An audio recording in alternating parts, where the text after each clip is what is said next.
Hey everyone, it's John here from RPO Bay Hockey. Huge news. Obviously, this is subject to change, but the NHL and the NHL Players Association have agreed on the return to play. But of course, now the CBA that I think extends through 4 years. So the National Hockey League and the National Hockey League Players Association have reached a tentative agreement on a return to play plan and a memo of understanding that adds an additional 4 years.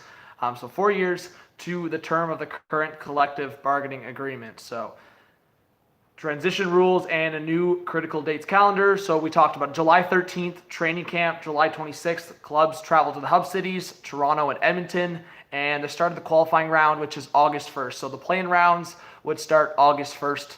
That's changed a bit, and it can still change. So we look at the dates that have changed so far. It was targeted at July 30th for the play-in games to start. That has changed to August 1st. Can that change again? Absolutely. I want to make that clear. CBA collective bargaining agreement is a huge aspect of this game. Anyone that just looks over it, I guess you're just a fan, and that's great. But it's a huge aspect of this game. It's a huge aspect of the league. So obviously that was super important for the players. Some people kind of said that they held it maybe over the players to get this done. But the fact that we're now looking at phase 3 and phase 4 publicly, I said I wasn't going to get a little more excited until I saw it publicly from the NHL. This is right from the NHL Twitter page and the NHL Public Relations, NHL PR.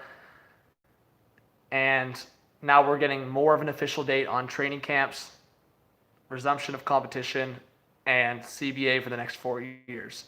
That's huge.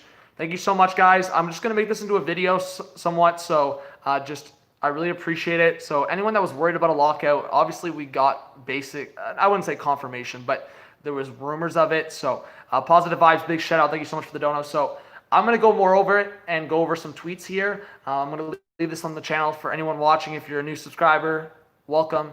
Please smash that like button. Let's try to get at least 50 likes on here through the stream. Pierre LeBrun, so obviously subject to both players vote league-wide, so I've talked about it. Players still need to vote on this. While the NHLPA as a whole has agreed on this, the players individually still need to agree on this. So a league-wide vote for ratification and a vote by the Board of Governors on the owner's aid as well. This is still a huge, bigger picture thing. Owners, players, but the tentative deal is now on the table. This deal is out there. Guys, Thomas is not here. Players Executive Board had a conference call begin around 5:15 p.m. Eastern Time, up to them to decide if the proposed return to play and CBA agreement is good to go, and proceed then to a league-wide player vote, which could then take up to 72 hours. So again, training camps next Monday, July 13th. That's pretty crazy when we're talking about like just around the corner. Players still like across the world, and we're talking about training camps starting next Monday. That's crazy. So I really appreciate all the support, guys. Please, again, smash the like button. It takes a second. I really appreciate it. I'm just trying to go through as many tweets here as possible. I know Chris Johnson has gone through it. Again, if you guys are always looking for Twitter and I haven't kind of talked about the news yet on YouTube, that's it. So let's see here. Yeah, appreciate it. I'll be back in my apartment. Yeah, appreciate it. Where's the Olympics? Yeah, so hopefully we're getting Olympics in 2022 and 2026. Of course, we don't know everything. And yeah, so the NHL's new collective bargaining agreement will run through 2025, 2026 season. We are on the verge of labor peace. And that's what a lot of people have talked about. Imagine if it was this easy all the time. We look at the NHL, how difficult it becomes with the CBA deal and just everything around it. We saw a lockout, obviously, in the early 2000s. So this has now made it pretty easy. The CBA is the collective bargaining agreement, Austin. So it's basically everything to do with the salary cap, player benefits, everything to basically do with the agreement between the NHLPA and the NHL. So, yeah, and Chris Johnson has kind of been reiterating most of the same things. When are they announcing it? Darren, the NHL has announced it. That's what I'm talking about right now. So obviously we're waiting still on for the players' vote to go down, and the Board of Governors, so the owners. That will officially move into return to, I guess, hockey training camps. That's scheduled for Monday. So I kind of said it Tuesday, 5 p.m. That is probably changing because, again, this didn't come till today. At what time? Like 5. I don't even know when that happened. 5:45 p.m. Eastern time, 5:40 Eastern time. So in my estimate, I think they might do like 48 hours, or they might do right up and close to training camp. Maybe they do it by this Friday. But of course, the players are going to get an opportunity to opt out. With no consequences, the players will be able to opt out. The second draft lottery will be after the play-ins, before the actual first round of the playoffs. So I do want to call the play-ins playoffs, but it's after the play-ins before the first round of the playoffs. Yeah, and then I just want to look at Elliot Friedman. Yeah, guys, I went live pretty fast, like compared to everything that was going on.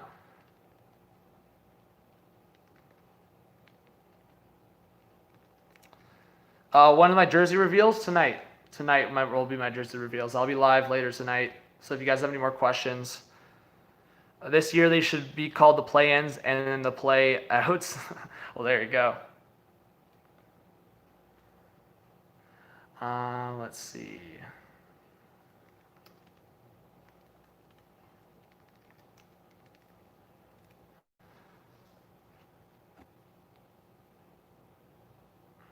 Man, I'm not liking these hashtags. Kind of annoying. Habs Hockey, good thing I had notifications on. There you go. What happens if the NHL gets COVID, though? I don't know what you mean in what capacity. By the way, again, yeah, New Jersey. But if you're talking about in terms of like players getting it, so they have that clause, or I guess more protocol guidelines in the whole document. So I think it was, again, it wasn't completely outlined, but essentially if it's a few players or if it's a dozen of players throughout a couple teams, I feel like that's getting close to the line. Like when you talk about maybe like 15 to 20 players getting it on one team, that would be close to this playoffs getting shut down. So again, they don't really have a specific number to it. That was kind of talked about. They really don't. But if I'm just putting it out there in terms of common sense and what I've kind of read, if there was like a breakout among a team, which was like, I guess in my mind, probably like 15, 20 players or even over a dozen players, then that would probably go towards shutting down the season. Or if multiple teams got it in like a bigger amount. So say 5 players got it on one team, 5 players on another team, 5 players on another team, and then 5 players on another team, and they had to do testing all around, and they were very uncertain, and a lot of players were showing symptoms. That probably causes for a shutdown. But like I've said, if it's a couple players here, a couple players here throughout the playoffs, and it's really inconsistent, then they'll do the best they can to contain it. Yeah, the Hub City announcement was really delayed, but like I said, guys, they're still pretty close to schedule. Like they're not that far off. What's that hat? It's a Raptors hat, QC. Raptors hat.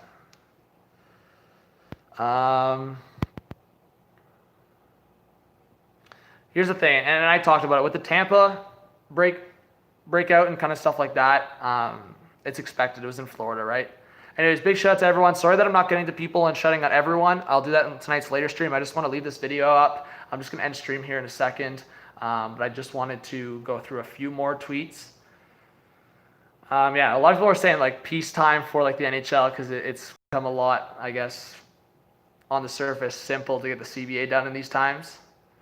Yeah, NHL obviously teams are now announcing the Blackhawks. So training camp set to begin on July 13th. I'm going to say that again. That's next Monday. That's a week from now, which is pretty crazy. But outside of that, all the other information I kind of fed you guys last night. All right, so we outlined the template of the NHL's new tentative CBA on Saturday. In the last 48 hours, they tweaked front-loaded contract variability rule and the 2020-2021 minimum salary, $700K. But this is what it looks like. Ooh, I should click on this. All right, this is what I wanted to read. Just a little bit of the CBA details because I'm not going to get too much into it. But yeah, the Pat Mahomes contract, crazy. Money's just being thrown out by teams right now. All right, here we go. All right, so the memo of understanding we talked about with the CBA. Players will have 72 hours to vote. Okay, so there you go, 72 hours to vote from whenever this was signed. Let's see. Yeah, the Lafreniere draft lottery sweepstakes are scheduled to go down August 10th. Again, that is if the play-in rounds start August 1st. If they can keep that schedule, then the second draft lottery will take place August 10th. Opt out. Any player can opt out of return to play this summer for any reason, and there's no penalty or discipline for doing so. But obviously, there is the deadline on that. There was originally talk that a player opting out for anything other than underlying medical condition would not be eligible for a playoff share and would not receive the final quarterly pension credit for the season. Again, I think there's certain kind of, I would say, guidelines to that. If a player just opts out, then they're not going to receive. Like if there's just no reason and they're just doing it just to be safe. Yes, you can drop the Discord link if you guys want to join the Discord. Thank you for all the 60 people in here. Again, please subscribe if you are new. It really does mean a lot. Give the channel a chance. Please smash the like button, guys. It literally takes a second. You're doing the channel a big favor. Yeah, so playoff share. The playoff bonus pool is doubling this season from $16 million to $32 million, guys. $32 million. That's a lot, obviously. I don't really need to speak to that. So a player on a team that loses in the best of the 5 qualifying round will receive $20,000. So still we get $20,000. So there's a lot of, I would say, incentive here because players in each round will see bonuses increase from there with a share from the Stanley Cup winning team worth $240,000 per player. $240,000 each. And term. The new CBA will have a term of 6 years, ensuring labor peace through at least 2025, 2026. It can also be extended 1 year if the escrow debt from 2019-20 owing to owners exceeds $125 million at the end of the deal. The salary cap's upper limit will be frozen. We talked about it. It's not going to move from $81.5 million. It's going to stay there. It was going to rise before that. No signing bonus limits. There will be no changes to the signing bonus system in the new CBA. Final paycheck. The player's final paycheck from the 2019-20 regular seasons, which had been deferred until this point, will go to repaying their debt to owners. That's kind of boring for you guys. All right, here. All no trade and no movement clauses will travel with the player in a trade, even if the player is traded before the clause kicks in. All right, so that's interesting. So they kind of give the PK Subban example. All right, so here you go. The minimum salary. The NHL minimum salary is increasing from $700K this season to $750 next season. Guys, that's kind of tough for teams like wanting to keep a lot of their contracts at $700 to save because the cap's not moving, like I said. So it's going to stay at $81.5 million. The cap is going to stay. And now it's going from a minimum salary of $700K to $750K.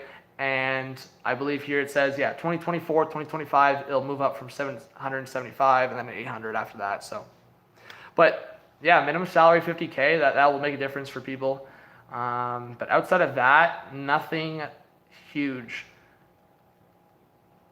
Yeah, and then as reported, the NHL players will participate in the 2022 Beijing Olympics and 2026 Milan Olympics pending negotiation with the IIHF and IOC. So again, it's not confirmed with the Olympics, guys, but anyone that was super excited about the NHL participating in the Olympics, they obviously have to negotiate on a separate aspect with the IIHF and IOC, but the NHL and NHLPA have come to an agreement that they want the players to attend the Olympics. So that's the plan. So thank you guys so much. I will be live tonight. I'm looking at the time right now. I'm hoping in around 8:30, 9 p.m. Eastern time. That's my target right now. How's the draft? No, the draft lottery right now is targeted for August 10th. So that would mean that their target is completing the play-in rounds in 9 days. That's very possible. It's only a best out of 5 series, has fan reaction. Think about it. They do games in every other day. They complete it in 9 or 10 days. It's somewhat realistic. Again, I think these dates could get changed. We're going to have to see the schedule. I think there could also be overlapping. We haven't got a confirmation if a city like Edmonton is going to use multiple venues, a couple venues. With Toronto, it seems like they could, right? So, I mean, for streaming, if people are wondering for me, it's going to be a tough decision too because games could very well overlap, as I've discussed. Yeah, THC, and I agree with that, man. And I'm just going to say straight up is like, For the NHL, they did a lot of this right, and they didn't have a toxic breakdown. They didn't have a breakdown where it was like, I would say, difficult. The MLB have barely any safety precautions, barely any protocol, barely any guidelines, I would say, lined up. And look how toxic it's been. The NHL has made it through. And then you'll still get your yappy fans on Twitter. Shut it down. Shut it down. Anyways, let's see. Bonus is per player. I heard per team. This is TSN I'm reading off, right? So I'll read it again for you. Playoff share. From the Stanley Cup winning team, worth $240,000 per player. I don't know the kind of guidelines on how the team can handle that, but it's saying on TSN $240,000 per player for the Stanley Cup winning team. $20,000. Yeah, a player on a team that loses in the best of the 5 qualifying round will receive $20,000. So it says per player. Anyways, thank you guys. I mean, especially in a scenario like this where the players are individually deciding to return to play, I agree with per player. So, anyways, guys, it's disappointing YouTube didn't send out a notification again. I will be live later tonight. I'll leave this video, I guess stream video, on the channel. It's 16.5 minutes here, so perfect timing. People can rewatch. If you missed it, you can rewatch. Thank you so much. Please, again, subscribe if you are new. Smash the like button. Join the Discord. Someone can drop the Discord link at the end. And I'll see you later tonight. Big Vegas Golden Knights jersey. Let's go. Okay, let's talk soon. Peace.